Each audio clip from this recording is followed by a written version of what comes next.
কোরআন বলে আমি এমন একটি কিতাবের নাম লা রাইবা ফীহি, এই কিতাবের মধ্যে কোনো সন্দেহ নাই, এই কিতাবের মধ্যে কোনো সংশয় নাই, এই কিতাবের মধ্যে কোনো ভুল নাই। আজ থেকে 1450 বছর আগ থেকে নিয়ে এই যাবত পর্যন্ত অনেক নাস্তিক, অনেক ইহুদ, অনেক নাসারা, অনেক মাজুসি, অনেক খ্রিস্টান, অনেক বৌদ্ধ, অনেক হিন্দুরা, অনেক পাদ্রীরা চেষ্টা করেছে কোরআনে ভুল ধরবার জন্য, পারে নাই। আলহামদুলিল্লাহ, পারবেও না। আলহামদুলিল্লাহ। কোরআন আরো বলে আমি কোরআন তোমরা কি জানো, আমি এমন এক কিতাবের নাম যেই কিতাবকে দিয়া স্বয়ং আল্লাহ তাআলা চ্যালেঞ্জ ছুড়েছেন। সুবহানাল্লাহ। কোরআন বলে আমি এমন এক কোরআনের নাম, আমি এমন এক কিতাবের নাম আমাকে দিয়ে আল্লাহ চ্যালেঞ্জ করেছেন।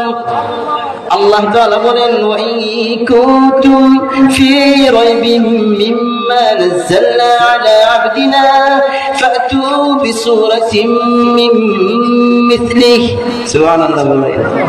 আল্লাহ তাআলা বলেন এই কোরআন এমন এক কিতাবের নাম, এই কিতাবের বেলায় তোমাদের কারো যদি কোনো সন্দেহ হয়, তোমাদের কারো যদি সংশয় হয়, এই কোরআন নবী মুহাম্মদে বানাইছে, তোমাদের কারো যদি এরকম ধারণা হয় কোরআন মুহাম্মদে বানাইছে, এটা আমি আল্লাহর পক্ষ থেকে না, তাহলে তোমাদের নিকটে আমার পক্ষ থেকে চ্যালেঞ্জ হলো, তোমরাও তো আরবি ভাষায় ভাষিত, তোমরাই তো বড় বড় আরবির পণ্ডিত, তোমরাই তো অনেক লেখক, তোমরাই তো অনেক লেখক, তোমাদেরকে বলি তোমরা সবাই মিলে আস্তে কোরআন লাগবে না, কোরআনের একটা সূরার মতো একটা সূরা নিয়ে আসো। আল্লাহ তাআলা যখন চ্যালেঞ্জ ছুড়েন, নবী আলাইহিস সালাম তদানীন্তন যুগ অনুযায়ী এই চ্যালেঞ্জটাকে কাবার দরজার সম্মুখে রক্ষায় দেয়। কাবার সম্মুখে যখন লটকায়, মক্কার কুফাররা আনন্দ চিত্তে সবাই উল্লাসিত, সবাই বলে এবার মুহাম্মদকে পাগল বানানো সহজ হলো।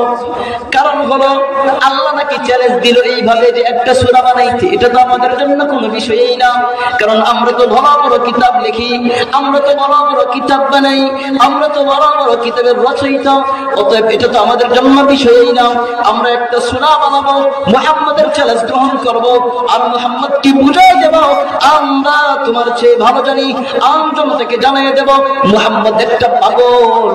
না হয় এটা আবার এমন চ্যালেঞ্জ আমাদেরকে কেন দেয়? বুঝছেন কথা?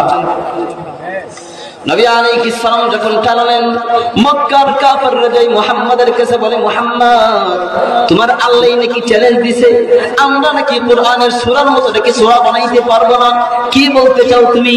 এত বড় বড় কিতাব আমরা লিখেছি, তো আমরা এটা বানাইতে পারবো না, এটা কি হয় নাকি? দেও, কোন সূরা দিবে দেও। নবী আলাইহিস সালাম বললেন, আরে আল্লাহ তো বলেছেন একটা সূরা বানাইতে, শুনো আস্তা সূরাও লাগবে না, আস্তা সূরাও লাগবে না, কোরআনে হাকিমের সবচেয়ে ছোট সূরা সূরা কাউসার, সূরা কাউসারের সবচেয়ে একটা আয়াত, সর্বপ্রথম যে আয়াতটা, এই আয়াতটা নিয়ে যাও, এই আয়াতের মতো আরেকটা আয়াত খালি বানিয়ে নিয়ে আসো। একটা লাইন দিলেন, নবী আলাইহিস সালাম বলেন, ইন্না আ'তাইনাকাল কাউসার। আল্লাহর হাবিব বলেন, এই যে ইন্না আ'তাইনাকাল কাউসার, এই বাক্যটার মতো একটা বাক্য বানিয়ে নিয়ে আসো। মক্কার কুফাররা সবাই আনন্দিত, সবাই বলে একটা লাইনের মতো লাইনেই তো, এটা বানাতে কোনো বিষয় না। বুঝতেছেন কথা?